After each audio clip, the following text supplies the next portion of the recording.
The players, the personalities who come from around the world to play professional soccer in the United States.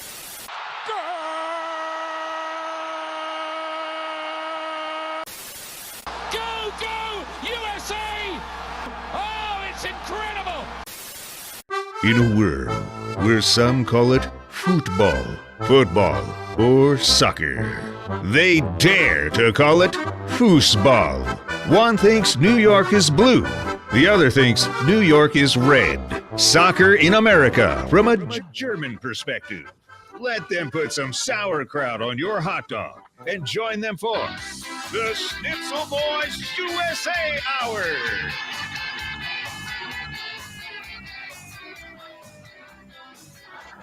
Hello, everybody.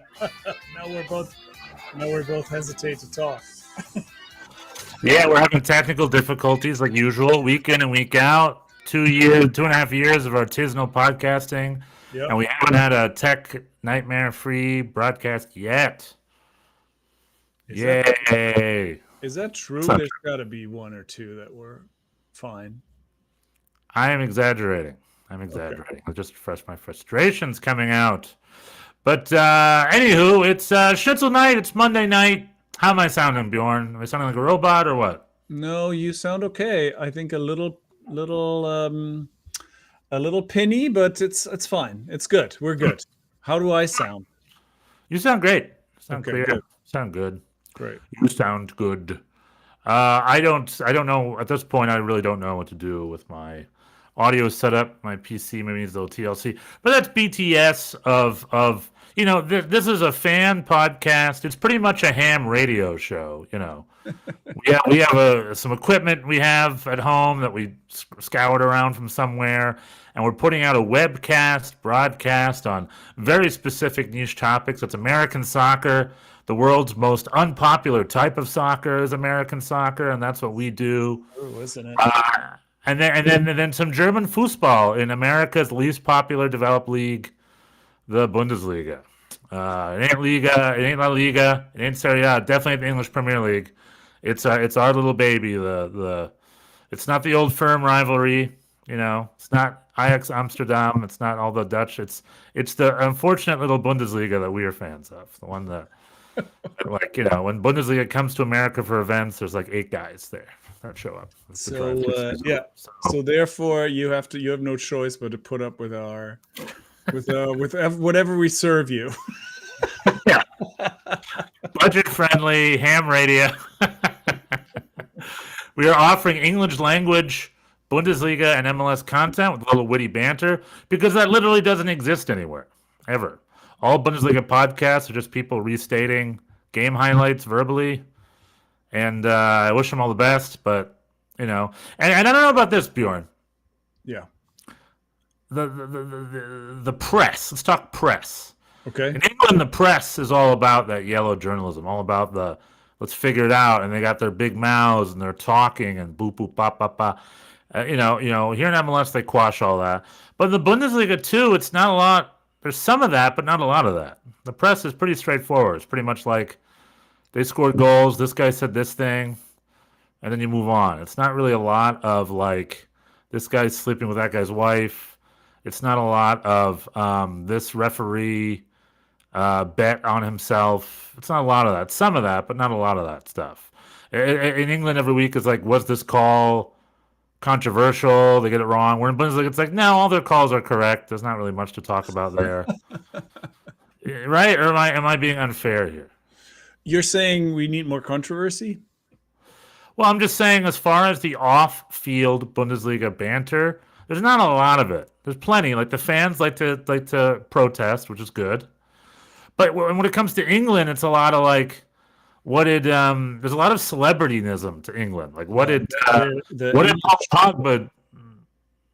What were you going to say? Oh, the English. Yeah, I mean the English tabloid press is, I think, unrivaled in terms of invading people's private spaces and being just merciless in terms of gossip. Is that what we should aspire to?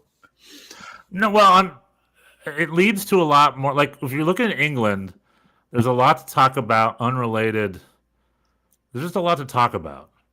Like Mo Salah tweets at UEFA and calls them out for a little this, a little that. I don't know. Maybe I'm being wrong. We have less of that in the Bundesliga, right? Or am I just not following it closely enough? I mean, yeah, I mean, I think Bayern always, there's always lots of gossip and lots of behind that. I mean, they could have their own reality show. I don't know. I mean, we have nothing like the Rebecca Vardy, Colleen Root, like that kind of thing is just that's unrivaled. Like we don't have that kind of thing. That's true. The Rafael Varane, what was that Real Madrid super striker name again? Karim Benzema was his name. Yeah. Karim Benzema, a kidnapping case, or no? I forgot, what was it? Not a kidnapping case. I've heard there was some huge scandal involving blackmail at the French national team. We don't get that from Germany. Something definitely happened in Germany in 2018, but they're not talking about it, and the press isn't covering it. They keep it quiet, that kind of stuff. Well, Germans are just kind of more boring, I guess, on average. That's kind of what I'm getting at here. It's all about the rule. Everything in Germany is related to following the rules, as far as soccer press goes, and everything in England is about breaking the rules, as far as their press goes. I think that's how I would boil it down. Perhaps, yeah. I mean, all right. Well, in Germany, the protest is like, stop having games on Mondays. We always have them on Sundays. So that's like the big story, right? Where in England, it's on Mondays. The fans don't have a say. However, their star player did do drink driving that morning or whatever, and we do have to talk about, should we let him play? Like that's what the story is in England. Where in Germany, no one's doing drink driving, but why is it on a Monday? We want it on a Sunday. That kind of thing. La Liga, they're going to have a game in Miami. That's right. They've been trying that for. So let me ask you this, Bjorn. Yes. We talked soccer economics last week. How I'm very curious, because they are bending over backwards to play one game in the United States. Explain it to me like I'm 5. How financially worth it is that? Like, how much more money are they going to make on a game like that, on just one game? I mean, it's going to be they're going to get more people and they're going to sell more tickets, and the tickets are going to be more expensive here than they are in America. They're going to sell merch, but I think it's also part of a larger. That's just what they La Liga, they want to catch up with the Prem. They want to enhance their profile, and this is something that they could do. I think in England this could never I mean, famous last words. We'll see. But that could never happen that the Premier League would have a game here. So this is a strategic advantage that they potentially could have. And so, it's a business thing. I think it's a lot. I don't think that one game is going to move the needle necessarily. But La Liga is pretty broke. They're looking for new ideas. And Barcelona specifically. Now, if you told me, hey, Stefan, which leagues should play in the United States to make money, I'd give you 2. One's the English Premier League, the other's Liga MX. The Chivas Club America, like actual cup final game in LA hasn't happened yet. It's crazy. And this Barcelona game in Miami sets a precedence for all that. Now, I think Barca and Real Madrid definitely have a huge following. Like, they would do well here. But literally, if the English Premier League did an entire round here in the United States, I think every game would sell out. I think, or close to it. I think it would be a hit. And that's the only league where that would happen. With Spain, it's really got to be Barca or Real Madrid. Atletico Madrid maybe. Even Sunderland against Bournemouth. Yeah, like maybe they have to. They're not all in the big house, but Sunderland versus Bournemouth. Maybe put it in, I don't know, the Philly Union Stadium. I don't know. I mean, or screw it. Put it the link. You don't think they could sell that out? Because it's not friendly. It's a league game. It's like an English Premier League experience. But you know what else they're trying to catch up with? Is they're looking at your NFLs and your NBAs. And they're like, look at them coming over here, making their money and expanding their brand. Yeah. They do that kind of thing. we should reverse on that, right? Yeah, I mean, it definitely opens a can of worms, and ultimately, perhaps not for the better. But yeah. To be determined. I mean, FIFA initially, at some point, they had rules against this. I don't know how this is even happening. In 2019, RFEF, FIFA, and UEFA all three nixed the 2019 Barcelona-Girona game. That was going to be in Miami. And RFEF just approved, so they just reversed their decision. But I think FIFA and UEFA, maybe FIFA backed out a few months ago. Didn't we read an article about that where FIFA said like they're not going to interfere or something like that? I don't know. Yeah, it's unclear. I think there's clearly more openness now than there was. I'm not sure how that works, but a lot of this fake soccer law stuff that we talk about, like soccer court and soccer law, nixing and regulations. When the reality is it's a private enterprise and you can do whatever you want. So in my mind, yeah, but I mean, we have, we think of these institutions as pretty malleable and somewhat corrupt and greedy for sure, and looking for financial. But finally, UEFA put their foot down against this multi-club ownership scourge of the game, and the international conglomerate that has threatened the integrity of the game for years, that is Crystal Palace, has been banned from the Europa League and has to go into the Conference League because enough is enough. Because of Olympique Lyon. Of Olympique Lyon, they have that same. Was it John Textor, the American who was just recently ousted at Olympique Lyon or something? Well, they were demoted for a month, so Crystal Palace got that spot or whatever. But then when they were undemoted, Crystal Palace was removed from that spot. Or something like that. It's related to Olympic. Crystal Palace earned a Europa League spot by winning the FA Cup, but UEFA has rules against multi-club ownership. You can't be only one of you if you own multiple clubs or you have a controlling interest in multiple clubs. They can't both be in the same competition, and so that's how Olympique Lyon was in the competition, right? And then Crystal Palace was as well, and so they are now demoted to the Conference League. But this is a little crazy because they had a deadline in March, so Crystal Palace would have had to know before the 5th round of the FA Cup that they were going to win this, so they could fix this situation. So anyway, I don't know. It's not that interesting, but it's a little crazy that this is where they draw the line, and everywhere else. Anything goes, but soccer court, soccer court, international. Yeah, we need a jingle. There should be a live stream from the Court of Arbitration of Sport. Yeah, you know what I love watching on YouTube these days? There are a lot of court live streams. That's a thing now since COVID. I don't know how that's legal or how that's important, but thankfully I can watch all these innocent American citizens just being 100% doxxed on YouTube. I know who's got DUIs. I know who's a repeat offender from all these communities I've never visited. Anyway, we should have a YouTube live stream of the Court Arbitration of Sport. I think that would be interesting. I think they could make extra revenue. I mean, if someone wants revenue, start streaming that stuff. When I lived in Brooklyn, where you currently reside, the Loretta Lynch, from the Department of Justice or the FBI or one of those two, I think FBI, I don't really know, but Loretta Lynch put the hammer down on FIFA about 10 years ago. That was when Sepp Blatter was finally ousted.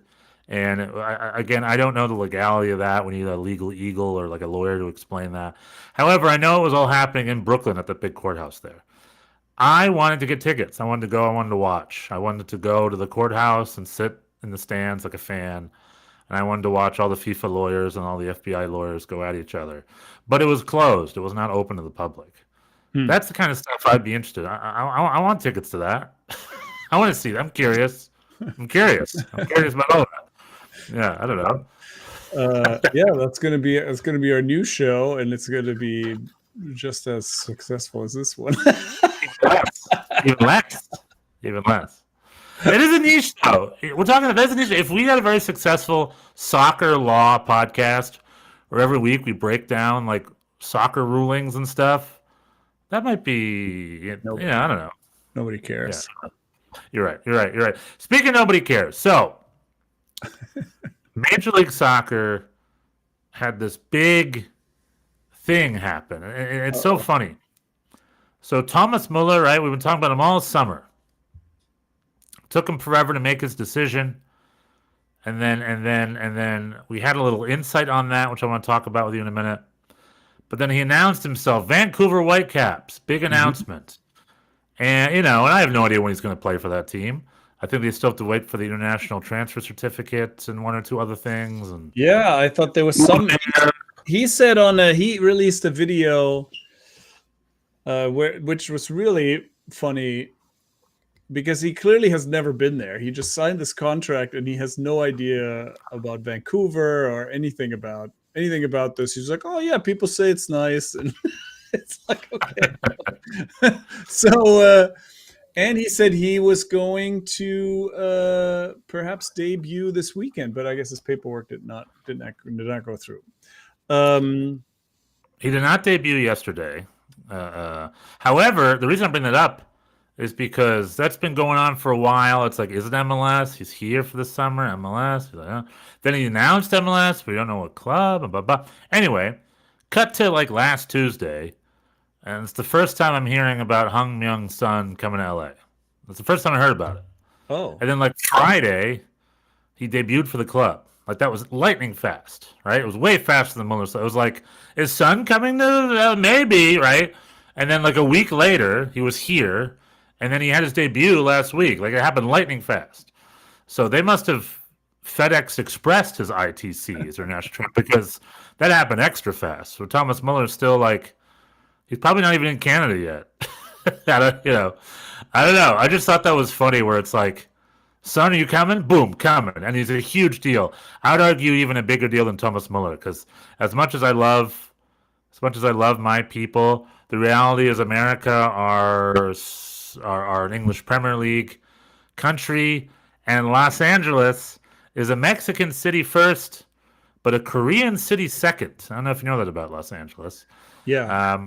Koreatown's huge here, and the Korean population's huge, and Son is a huge English Premier League star, but he's like Asia's biggest ever soccer star ever. Yeah. And him coming here is also a big deal. Like, I think it's going to have the same implications to Apple TV that Messi has. Or maybe not identical, but close to it. Okay. Close to it. Yeah, I think I was discounting that when I first thought about it. Like, but he is a big deal, yeah. And the other thing that I forgot or didn't realize how big a deal that was, and it's at our expense, so it is relevant to this podcast. He is also beloved in the Mexican community for scoring that goal against Germany in 2018 that advanced, that put Mexico through the group. Yep. At Germany's expense. So the Mexican soccer community in Los Angeles loves him as well. So he'll just have a great time. There was a sweet video of him being reunited with Hugo Lloris. They seem to like each other. So good times. He's a likable guy. He came off the bench. He drew a penalty. He seemed engaged. Even in Chicago, there seemed to be some people who were there to see him specifically. At Bridgeview Stadium. At Bridgeview, yeah, they went all the way out. No trains. Yeah, they went to the suburbs to go to the dead. They went to the suburbs to go to the dead Chicago Fire Stadium, the stadium that once lit up with one Cuauhtémoc Blanco, who destroyed that, sort of packed that stadium week in, week out back in the aughts, in the mid to early, back in the David Beckham era. But yeah, so Son is here. He came much faster than Muller. He's here. I look forward to it. I'm going to try to catch a game. And Los Angeles is the home of the Bulgogi burrito, Bjorn, which explains how prevalent Son is in this community. So they couldn't have had a more perfect signing. So good on them.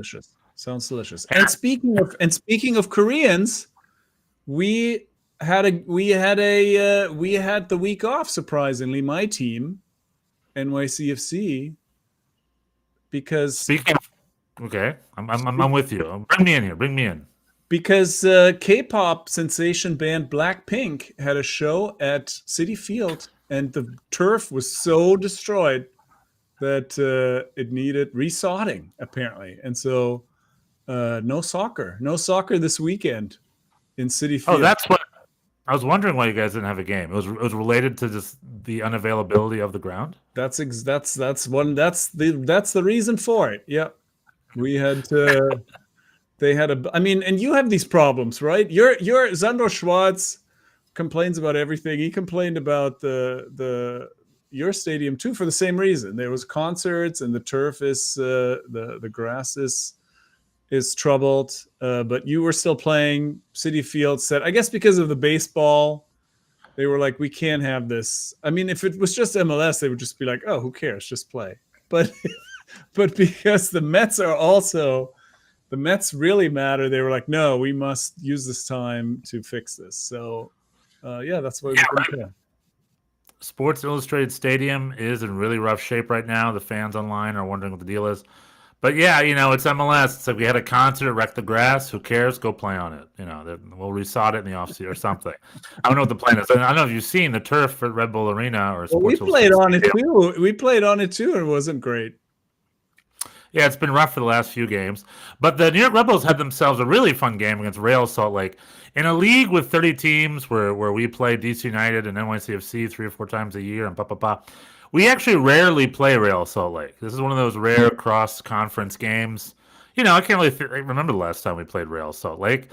I'll always remember when we went to Salt Lake City in 2008 and we beat them to win the Western Conference Final championship to go on to play LA Galaxy in the final. I was at a packed wall-to-wall Nevada Smiths, the old Nevada Smiths before it was renovated. Great soccer bar back in the day, packed with New York Red Bulls fans wall-to-wall. And I was driving in my car today, remembering that moment, wondering how many of those guys still follow the team. I'm just curious. Because it was wall-to-wall. You remember the old Nevada Smiths? The one? Yeah. The new Nevada Smiths is like a 3-floor mega thing. The old Nevada Smiths, the real one that kind of was the quintessential New York soccer bar back in the day, was a tiny little rectangular room, really. And then if it was packed, it was packed. You were always shoulder to shoulder watching games. I was there. I was not a huge fan of that place, but I thought that it had weird vibes. But anyway, continue. But I was there for the New York Red Bulls Western Conference Final, packed. If the New York Red Bulls played a conference final now, I would be hard pressed to find a packed bar in New York City watching that game. I mean, I could be wrong. It's been a while since I've been there. But anyway, we played Real Salt Lake. We won 2-1. Choupo-Moting missed a Panenka, chipped it straight to the keeper. But then at the last minute, Choupo-Moting got a second chance to get the winning penalty, which he did. There was, I guess the other highlight was Diego Luna and Kyle Duncan had a little wrestling match towards the end of the game on the side of the field. And the first thing the ref did was whistle and give Diego Luna a second yellow and a red. Everyone ran up to him, the goalkeeper. They're like, "No, bad, you bad." And then the referee went to the VAR, watched that same thing happen again, and he saw Kyle Duncan two-hand grab Diego Luna and just body slam him to the floor like a wrestling match. So he went back, canceled the yellow card, or did he? Actually, I don't know if he canceled. He definitely gave Kyle Duncan a red card in that moment because the game ended 10-10. So there were 2 red cards in that game, 1 for each. But it was a wacky little game on that tough little turf, and the New York Red Bulls got themselves 3 wacky points, and we are 10th place still outside. However, the other thing I'll say is AJ Marcucci was our goalkeeper in Leagues Cup, and I thought Sandro Schwarz was using the Leagues Cup as a way to rotate players. But guess who was the goalkeeper for the Real Salt Lake game? Oh, he's the new guy? AJ Marcucci. Well, I don't know if he's the new guy, but Sandro Schwarz is playing everybody. If I didn't know any better, I think he was instilling some sort of like open rotation philosophy where everybody's getting their minutes. And like literally everybody on that roster has started over the last month or 2. So at first I thought maybe he was punishing some players. Secondly, maybe resting some players. But now it's looking like I think he's just rotating everybody because I think he is making it clear that nobody is outperforming anybody else on that roster. And maybe he's creating depth. I applaud it because cut to playoffs, it's nice that everybody on the roster has significant minutes. So if someone's coming off the bench, they're not some, they're not some pimpled teen. They've got some minutes under their belt. Even AJ Marcucci, our second string goalkeeper. So who knows? Who knows what's going on in Sandro Schwarz's mind? But we are rotating, we are playing, and believe it or not, Bjorn, the Timo Werner saga is still not over. Oy, oy, oy. What's the story? There was a Sport Bild article about it 4 days ago, and in the article, they said that Leipzig was kind of trying to sabotage the deal to New York because there was another club interested somewhere else. I don't know the other club, but there's another club at play. Oh. However, AM New York came out, the great fine publication of AM New York. Now, for those of you who don't live in New York, Bjorn, can you tell people where you find an AM New York? It's like a free newspaper. It's like in stands around town that you can just grab. They do show up to every single NYCFC press conference, though.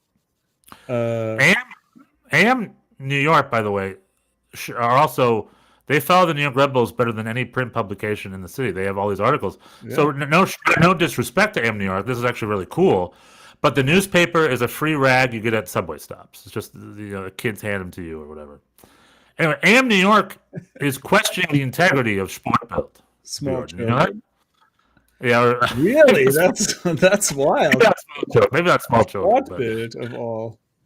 AM New York, so Sport Bild said that the New York Red Bulls have given Timo Werner a deadline of August 21st to say yes or no to their offer. And AM New York is saying there is no such deadline. We don't know. They don't know where Sport Bild got that information.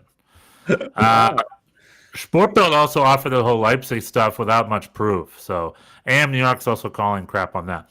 But the New York Red Bulls have offered Timo Werner a contract of $4.6 million a year. Timo Werner currently makes $11.6 million a year at Leipzig. And that's what he wants in MLS.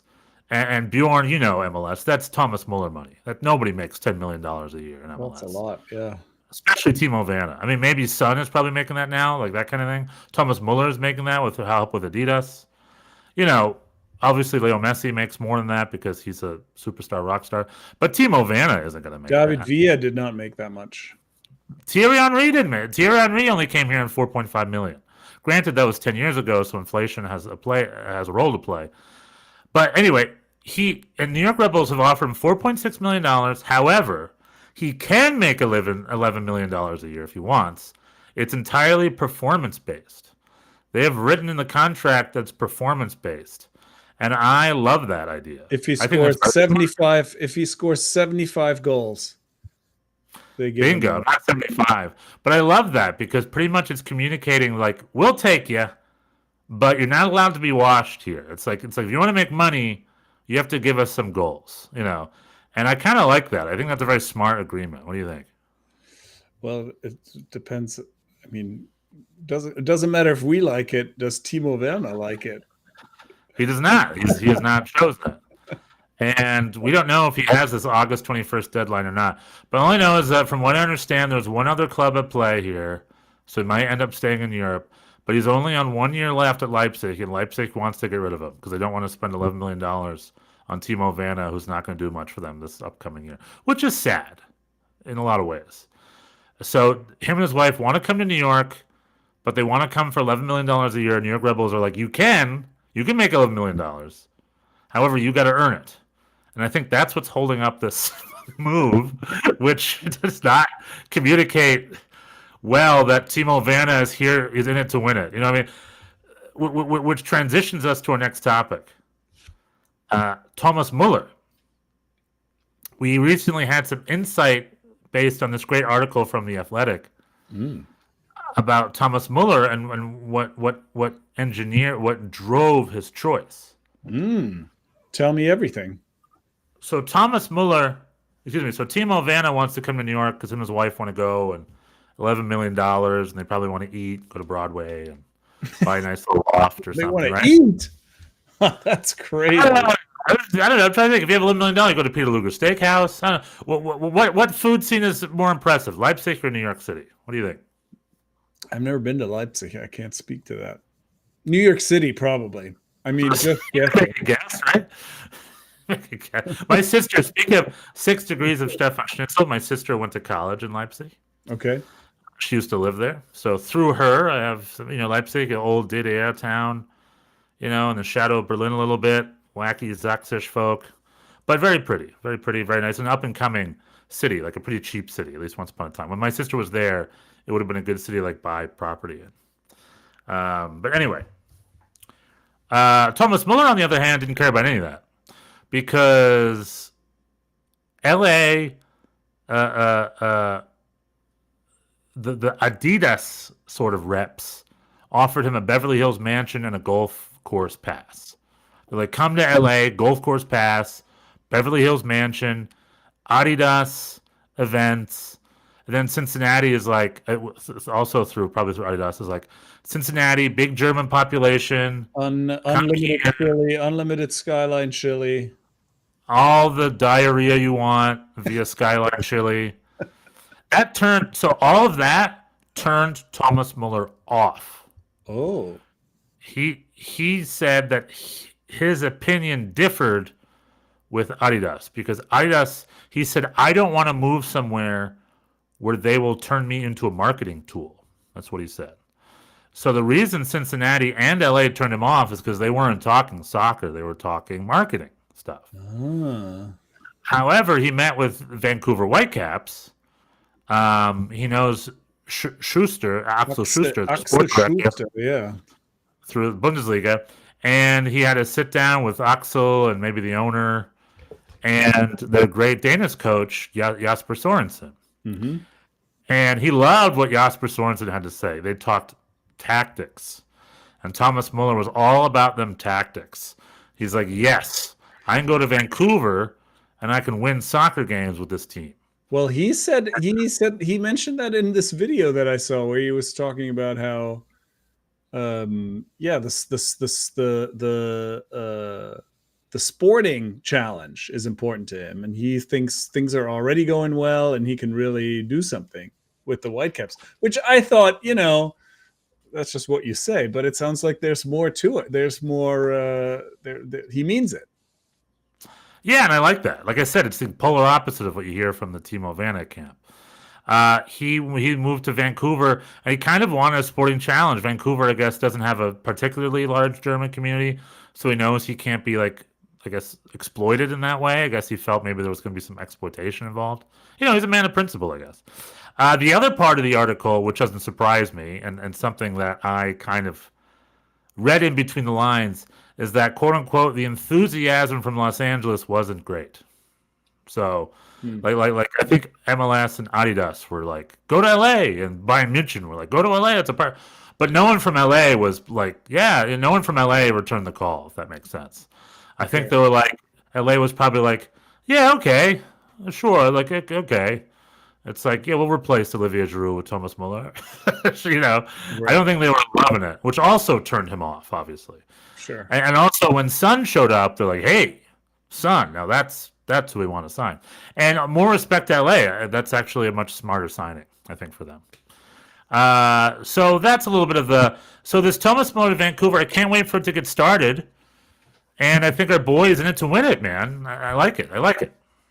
I'm liking this Danish coach more and more. It's going to be interesting. It's going to be interesting to watch, to see what he brings to that team. That's a good team, and they were really good early in the season, and they've been less good recently. So maybe he's just what they need. It'll be interesting. I mean, I watched I watched a lot of MLS since my team wasn't playing, but I saw. I mean, Rodrigo de Paul means business in Miami. I think. Speaking of new international signings. He seems like a good fit for that team, and he seems to have energized Suarez. Suarez had seems also rejuvenated by DePaul's, because Messi's hurt, and so it's the two of them who are carrying the team. And so far so good. They obviously had a big loss this weekend in Orlando. But prior to that, the game I saw before, I think it was a Leagues Cup game, they looked very, very strong. And so that seems like a good signing too. MLS in general is very open right now. There's really I guess the Seattle Sounders are maybe the hot team now coming out of Leagues Cup. Philly are in first place in the Supporters Shield. They dropped points at home to Toronto. A lot of teams lost. So right now there's really no clear favorite in the league. It's pretty wide open. Miami isn't a clear favorite, you don't think? Well, they got beaten. No, I mean, they're not. They have some games in hand, but they're only in like sixth place right now, and they lost big to Orlando. So I don't see them as a runaway favorite. Wait, hold on. What was the score this weekend versus Orlando? 4-1. Orlando beat them. Oh, really? Yeah. And you know what? There's something else about that. There's something else about that matchup. Apparently, Lionel Messi has never ever been to the Orlando Stadium, and in 2.5 seasons, he has never played with Inter Miami at Inter Stadium. That's also that's a little crazy, right?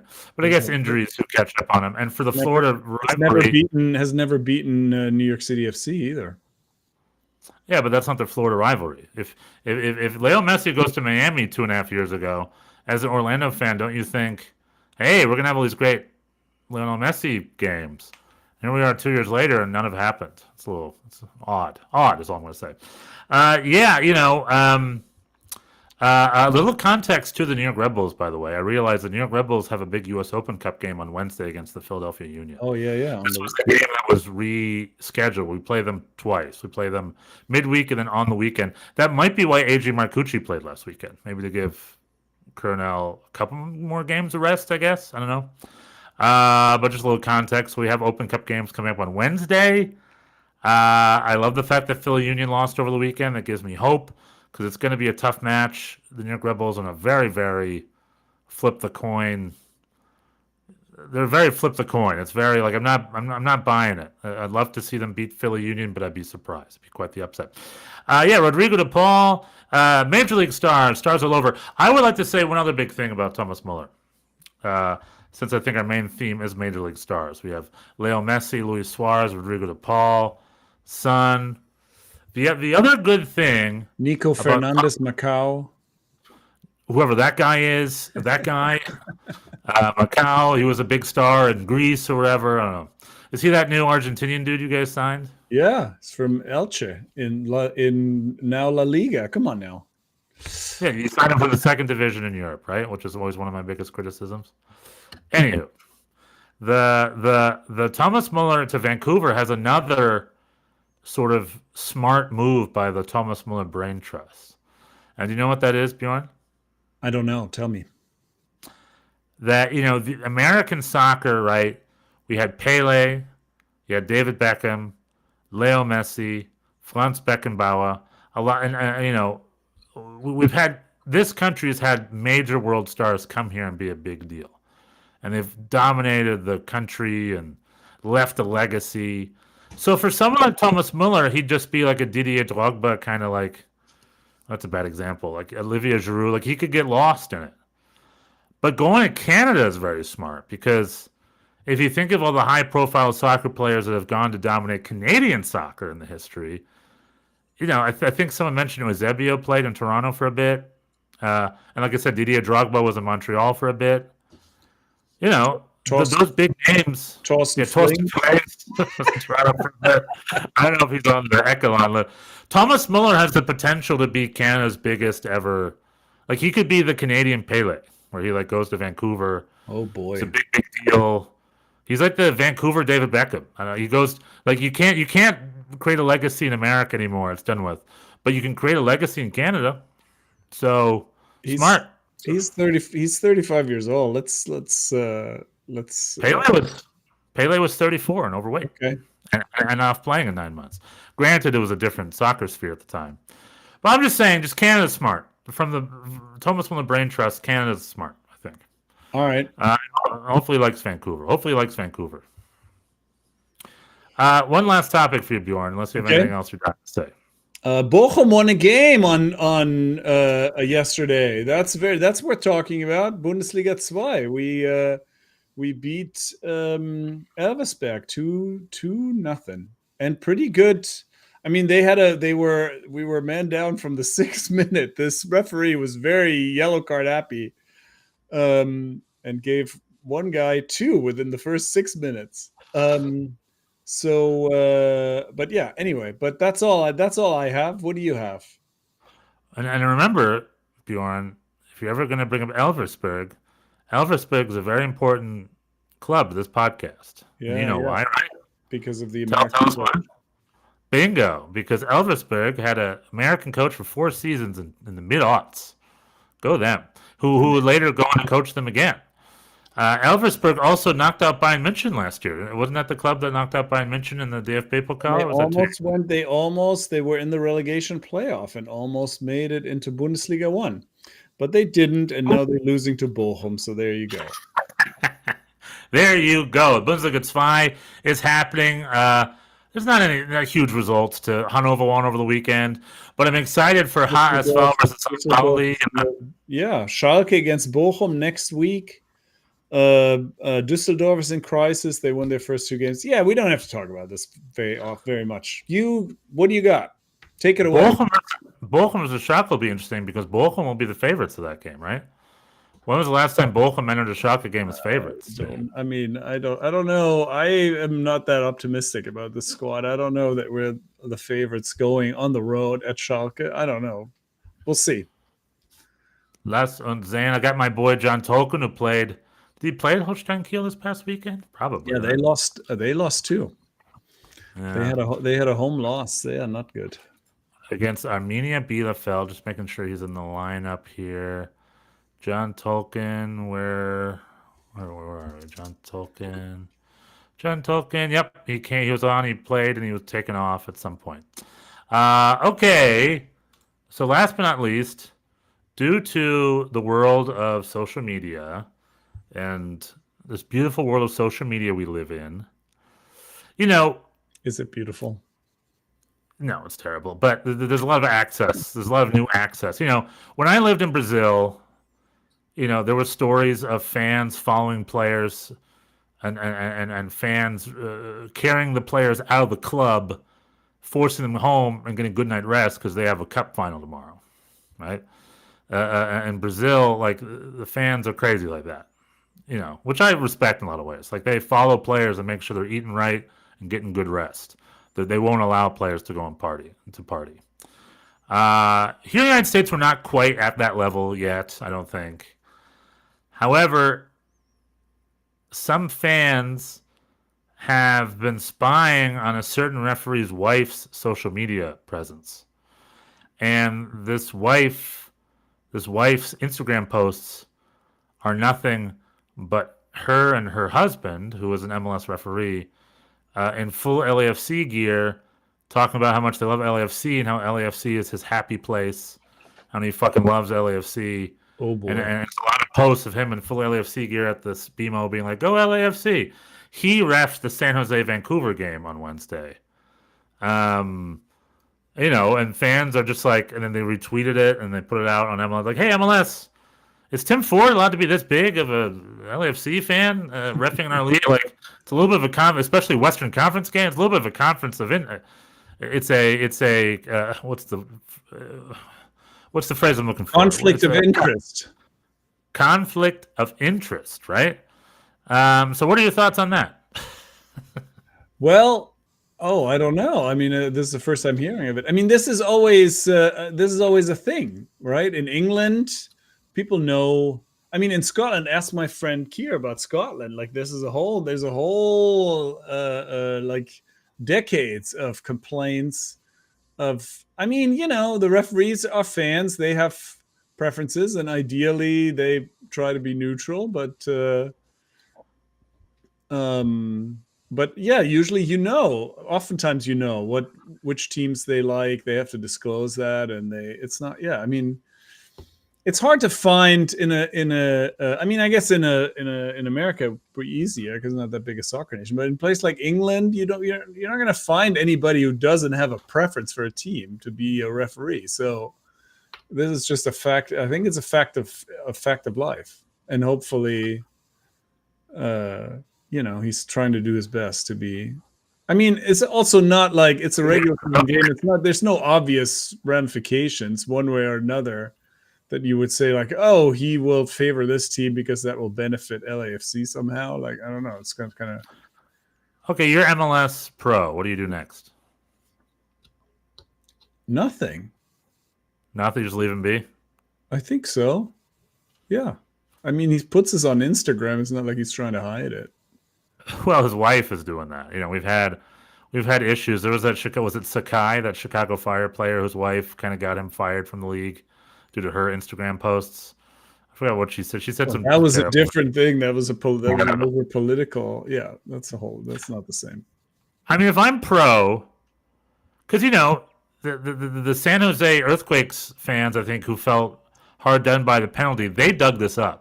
And San Jose and LA and LAFC, they're in the same conference. So, like, if I'm pro, obviously I'm fire him or anything, because you're right. All soccer referees are. We had an issue where the KC ref got Lionel Messi's autograph after the game. That's kind of a bad. That's not good. Do that, and then stuff like that.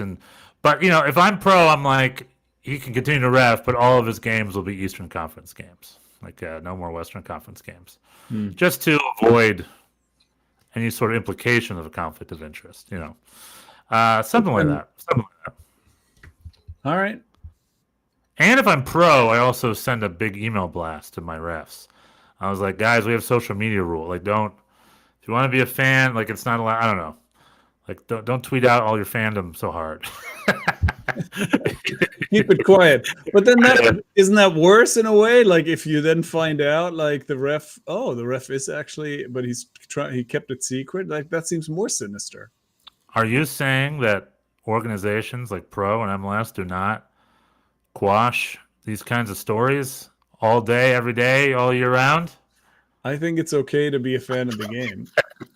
Yeah, I know, but what if you ref the next NYCFC New York Red Bulls game? Well, that would be crazy because crazy because you're an NYCFC fan. Yeah, but also I'm not a ref, but like if you got me, if the Philly Union were playing Toronto, I'd be good to go. I don't know. You hate the Philly Union, man. I hate Toronto too. Yeah, but we're in the weeds here. You're talking about how you're emotionally compromised already. Being a fan emotionally compromises you. That is also. I used to ref games that my son was playing in. Now this is. I remember. That's difficult. Those were fixed, right? Remember, you always took a cash payout, right? It wasn't fixed, but it's like it puts you in a weird position. You're gonna. I mean. You kind of try extra hard to be more. I mean, my son felt like I was harder on him as a coach and a referee, and he eventually was like, "Oh, could I be on a team where you're not the coach?" So yeah, it's difficult, but we all have to deal with it. We just do the best we can. Nobody's neutral. It's no such thing. We're humans. David Beckham has a funny story on Graham Norton about giving a red card to his son in the game he refed or something like that. But if you guys are ever bored, by the way, there's this great podcast in the ether somewhere. I don't remember where this was. I think it came out before the last World Cup or 2 World Cups ago. It's the story of Byron Moreno, the worst referee of all time. He was the guy who refereed that Korea-Italy game in the 2002 World Cup. Right. Quite suspect. And then he was found at JFK with 3 kilos of cocaine and spent 4 years in a prison in Queens. They deep dived on him, and my favorite story was he refed a game. He's Ecuadorian, I believe. And in Ecuador, he refed a league game at a town he was running for mayor in. He was running for mayor in that town.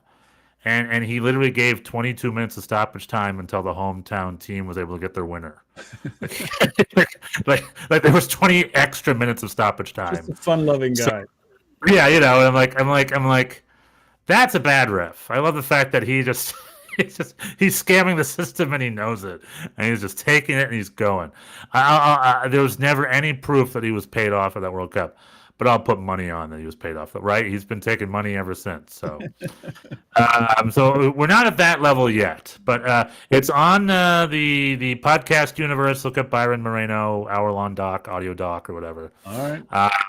It's a fun little podcast. All right, cool. I think that's all I got for tonight, right? Yeah. I'm sorry about the technical difficulties. We'll try to do better. We don't know how, but No, we'll try to do better by hoping. We'll try to do better by hoping we don't have issues. No, the hope. We hope. All right, you. All right. See y'all. Like and subscribe. Tell your friends. Cheers. Nächste Woche. Bye. Tschüss.